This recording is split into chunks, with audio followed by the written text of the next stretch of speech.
মৰিয়নিৰ গিবন অভয়াৰণ্যত আবদ্ধ এগৰাকী মহিলা। বিয়লি অভয়াৰণ্যখনত খৰি কাটিবলৈ গৈছিল 5জনীয়া মহিলা এটা দল। মহিলা কেইগৰাকীৰ সন্মুখত বৈধহস্তি উলিওৱাত পলাবলৈ চেষ্টা কৰা সময়তে বাট হেৰুৱাই এগৰাকী মহিলাই। গিবন অভয়াৰণ্যৰ গভীৰ অৰণ্যৰ মাজত আবদ্ধ হৈ থাকিল অঞ্জনা চামচি নামৰ মহিলাগৰাকী। বাকী মাৰিয়াম ৰজক, ৰীতা মাহালী, পূৰ্ণি কৰ্মকা আৰু সুমন মুণ্ডা ওলাই আহিল। বন বিভাগৰ মাজত হাহাকাৰ। নিশা হোৱাৰ বাবে মহিলাগৰাকীৰ সন্ধানত অসুবিধা হৈছিল। আবদ্ধ হৈ থকা মহিলাগৰাকীৰ ঘৰ দিহিঙীয়া পাৰাৰ চাহ বাগিচাৰ পুৰণা লাইনত।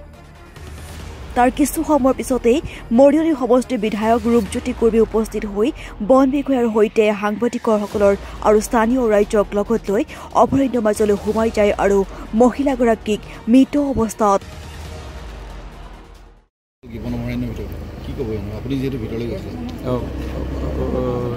গিবন অভয়াৰণ্যৰ কাষতে লাগি থকা ডিঙাপাৰা চাহ বাগানৰ প্ৰায় 64 মান বয়সৰ অঞ্জনা চামাচি নামৰ এগৰাকী বৃদ্ধ মাতৃ আৰু তেওঁৰ লগত আৰু 4গৰাকী মহিলা আছিল।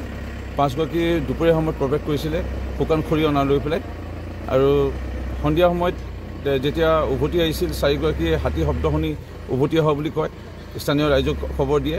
এগৰাকী কিন্তু বৃদ্ধৰ কাৰণে হয়তো উজত খাই পৰিল, উভতি আহিব নোৱাৰিলে বা জংঘলৰ পৰা ওলাব নোৱাৰিলে বুলি স্থানীয় ৰাইজক খবৰ দিয়ে। বহু সময় অপেক্ষাৰ পিছতো যেতিয়া সন্ধিয়া আন্ধাৰ হৈ যোৱালৈকে ওলাই নাহিল, পুলিচ প্ৰশাসন, বন বিভাগ সকলোকে খবৰ দিয়ে। ময়ো খবৰ পালোঁ। সকলো আমি আহিলোঁ, স্থানীয় সাংবাদিক বন্ধুসকলো আহিল। সকলোৱে আমি বিচাৰ খোজা কৰিলোঁ। আৰু যেতিয়া অৱগত হ'ল যে বহু সময়লৈকে অপেক্ষাত পিছতো যেতিয়া ওলাই নাই অহা, ভিতৰলৈ প্ৰৱেশ কৰা গ'ল আৰু দেখা পোৱা গ'ল এটা মৃতদেহ।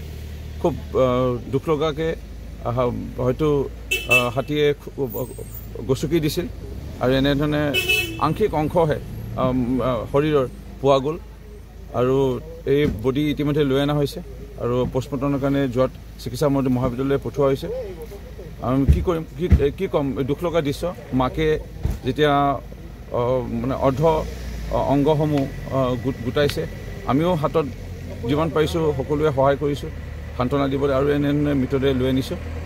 এতিয়া পৰিয়ালবৰ্গক সমবেদনা জ্ঞাপন কৰিছোঁ আৰু যিখিনি ন্যূনতম চৰকাৰৰ ফালৰ পৰা আমি প্ৰদান কৰিব লাগে এই দুৰ্ভগীয়া পৰিয়ালটোক প্ৰদান কৰাৰ ব্যৱস্থা গ্ৰহণ কৰিম।